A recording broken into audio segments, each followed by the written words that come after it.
जय Hind everyone, this is Parul और हम लोग स्टार्ट कर चुके अपनी यूपीएससी एलटीग्रेड की प्रिपरेशन, जो कि अभी वैकेंसीज अनाउंस नहीं हुई हैं।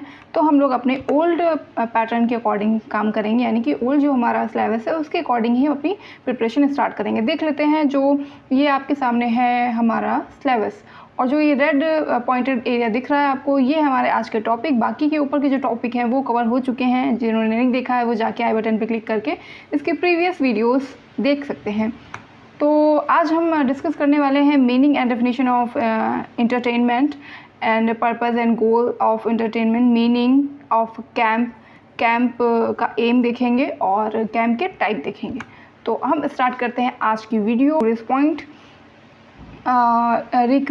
रिक्रिएशन में देखेंगे meaning and definition, aims, object, type of recreation and types of recreation activities. Camp की बात करें तो कैंप में है meaning of camp, aim and object, type of AIIMS.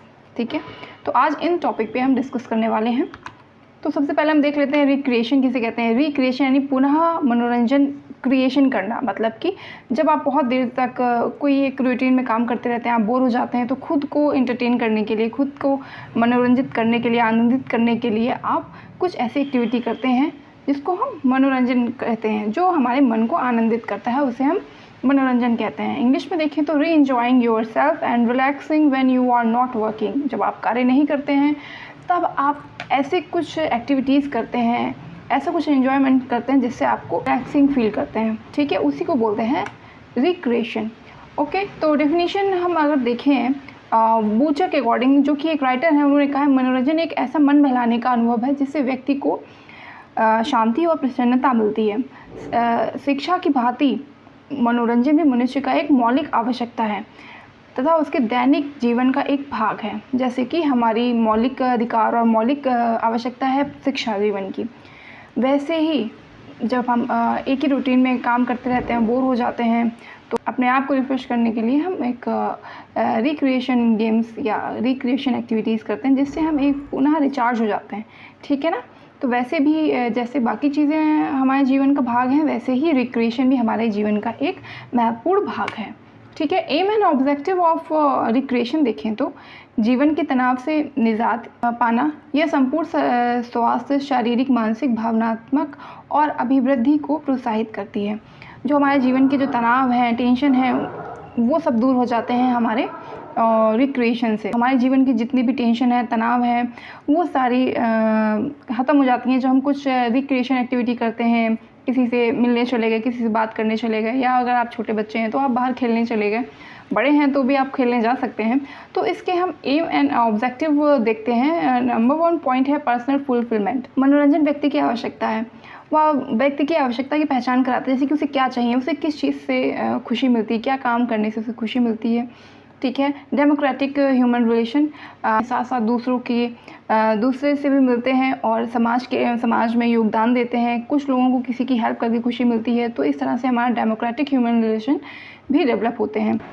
तो नेक्स्ट पॉइंट है हमारा लेजियर, रेस्टलेस एंड इंटरेस्टेड। खाली समय को हम किस तरह से मूल्यवान और रचनात्मक बना सकते हैं, यानी क्रिएटिव बना सकते हैं अपने खाली समय को, कोई भी ऐसी एक्टिविटी करके, क्रिएटिव एक्टिविटी करके, जिससे हमें बहुत मज़ा आए और हमको आनंदित महसूस हो।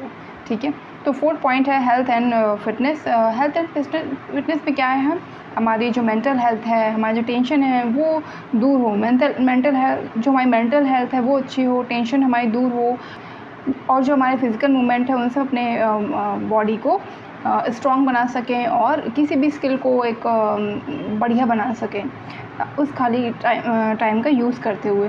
ठीक है, और 5th पॉइंट है creative expression and aesthetic appreciation, यानी कि जब हम ऐसा कोई रिक्रिएशन गेम या ऐसी चीज़ खेलें जिससे हमें वातावरण का भी सुख मिले और जो उसकी सौंदर्यता है उसका हमें ज्ञान हो और जिससे हमारा मन आनंदित हो। ठीक है, नंबर 6 है environment for living in A lazy society.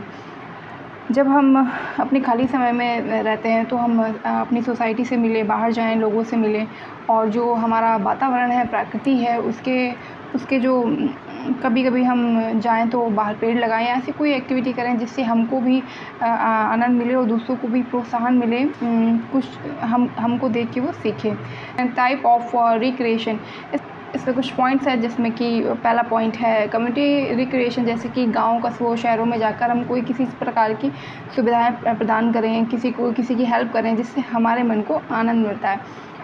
Industrial recreation में होता है कि बड़े-बड़े इंडस्ट्रीज़ होती हैं, वो बड़े-बड़े कार्यक्रम आयोजित करती हैं फ्री में, और जो कि कर्मचारियों के लिए होते हैं, उससे वो कुछ सीखते हैं और उन्हें भी कुछ मज़ा आता है और अपने आप को भी ग्रो कर सकते हैं। थेरापेटिक रिक्रिएशन में क्या होता है, जो हमारे हॉस्पिटल हैं, अस्पताल हैं, उपचार गृह हैं, और उनमें हम कुछ फ्री कैंप्स चलाएँ या फिर ऐसी कोई रिक्रिएशन गेम करें जिससे रोगियों को भी लाभ हो।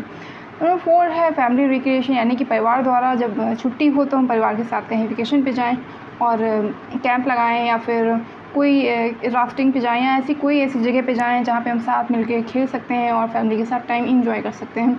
कॉमर्शियल रिक्रिएशन में क्या होता है, मूल प्रमोद के लाभ होते हैं उसमें, जैसे कि परिहास जो क्षेत्र है उसमें, और इस तरह के कॉमर्शियल रिक्रिएशन हमें क्रिएट करने चाहिए। टाइप ऑफ रिक्रिएशन एक्टिविटीज़ देखें तो उसमें हम क्या-क्या अपने मन को आनंदित करने के लिए रिक्रिएशनल गेम कर सकते हैं, या क्या-क्या चीज़ें रिक्रिएशन में कर सकते हैं। तो सोशल एक्टिविटीज़ कर सकते हैं, म्यूज़िकल एक्टिविटीज़ कर सकते हैं, जैसे कि हम कहीं गिटार बजाना सीख सकते हैं, या म्यूज़िक पे कोई एक्टिविटी कर सकते हैं, ज़ुम्बा या एरोबिक्स सीख सकते हैं, जिससे हमें बहुत ही खुशी की अनुभूति होगी। नेक्स्ट है आर्ट एंड क्राफ्ट एक्टिविटी, जिसमें हम कुछ बना सकते हैं। आर्ट एंड क्राफ्ट द्वारा कोई पेंटिंग बना सकते हैं, या किसी क्राफ्ट पे हम कोई भी एक यूनिक चीज़ बना सकते हैं। Drama, dance, nature and outdoor, literacy and language, कोई नई लैंग्वेज सीख सकते हैं, अपने आप को ग्रो अप कर सकते हैं। किसी कलेक्शन को हम कर सकते हैं, जैसे कि बहुत से लोगों को शौक़ होता है सीप कलेक्ट करने का, या फिर डिफरेंट टाइप की यूनिक चीज़ों का कलेक्शन करने से उनको बहुत अच्छा फ़ील होता है। तो सोशल सर्विस कर सकते हैं, किसी की मदद कर सकते हैं, हेल्प कर सकते हैं। तो अब आते हैं हमारा नेक्स्ट पॉइंट है, जो कि है कैंप, यानी कि शिविर। इसकी मीनिंग होता है एक ऐसा स्थान जहां लोग, छात्र, सेना की टुकड़ियां आदि निर्धारित समय तक तंबुओं में या झोपड़ियों में रहते हैं। A place where people, student, soldiers live in tent away from their as usual home. ठीक है, अपने घर के अलावा वो एक ऐसी जगह पे रहते हैं कुछ समय के लिए, टेंट लगा के, फिर उसमें रोज़ की लाइफ जीते हैं, वो थोड़ी अलग होती है और उसको एक्सपीरियंस करते हैं। Aim and objective of camps, camp के एम एंड ऑब्जेक्टिव क्या हैं। जब हम एक साथ कैंप लगाते हैं और बहुत सारे लोग हमारे कैंप में जाते हैं, शामिल होते हैं, उनके साथ हम अपना दिन व्यतीत करते हैं, कैसे हमें खाने का इंतज़ाम करना है, किस तरह से हमें अपने टेंट बनाने हैं, उसमें क्या क्या चीज़ें बिल्ड होती हैं, तो हम देख लेते हैं क्या क्या हमारे ऑब्जेक्टिव हैं। कैरेक्टर बिल्डिंग होती है इसमें, लीडरशिप क्वालिटी आपकी बिल्ड होती है, सिटीजनशिप मेकिंग होता है, इन्वायरमेंट अवेयरनेस होता है, जहाँ पे आप रह रहे हैं उसका इन्वायरमेंट कैसा है, आपको वहाँ की क्या क्या चीज़ें के बारे में नॉलेज है या नहीं है, और वहाँ की नई नई चीज़ें भी आप देख के एक्सपीरियंस ले सकते हैं। Independent and representative problem solving skill, अगर आप कहीं फंस जाते हैं तो आप अपनी प्रॉब्लम से खुद को कैसे बचाएंगे या दूसरों को कैसे बचाएंगे, तो आपके अंदर ये एक स्किल भी डेवलप होती है। और टीम वर्क भी, जो भी काम करते हैं, अगर खाना भी बना रहे हैं तो सब मिलके खाना बनाएंगे, या कोई फंस गया है तो उसकी मदद कैसे करेंगे, या हम कोई टेंट बना रहे हैं, कोई नई चीज़ सीख रहे हैं, तो हम सारे मिलके सीखेंगे और सारे मिलके एक दूसरे को परेशानी से निकालेंगे और सारे मिलके एंजॉय करेंगे।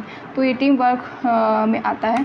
ठीक है, अब टाइप्स ऑफ कैंप्स देख लेते हैं। तो कैंप्स बहुत तरीके के होते हैं, जैसा कि एजुकेशनल कैंप होता है, हेल्थ कैंप होता है जिस पे हम बहुत डिफरेंट टाइप के कैंप लगाते हैं, और डांस कैंप होता है जिसमें हम डांसिंग करते हैं, horse riding camp, yoga camp, meditation करते हैं। ठीक है, रिक्रिएशनल, जो भी आपका मनपसंद गेम हो वो आप खेल सकते हैं। ठीक है, गेम्स एंड स्पोर्ट्स में भी आप खेल सकते हैं अपने मनपसंद गेम्स। एनसीसी का कैंप हो गया, स्काउट गाइड का कैंप हो गया, ये सारे टाइप्स हैं हमारे कैंप्स के। तो ठीक है, तो आज का हमारा लेक्चर यहीं तक रहा और मिलते हैं नेक्स्ट वीडियो में। जिन्होंने प्रीवियस वीडियो नहीं देखी है एल्टी ग्रेड की, वो जाके एल्टी ग्रेड का लिंक दिया हुआ है, आप अलग से प्लेलिस्ट में जाके क्लिक करके एल्टी ग्रेड का सिलेबस एंड प्रीवियस चैप्टर जो मैंने पढ़ाए हैं वो आप देख सकते हैं। अगर आपको कोई क्वेश्चन या क्वेरीज हो तो आप कमेंट में मैसेज कर सकते हैं और मुझे इंस्टाग्राम पे फॉलो कर सकते हैं, पारुल फिजिकल एजुकेशन के नाम से। थैंक यू, स्टे कनेक्टेड, जय हिंद।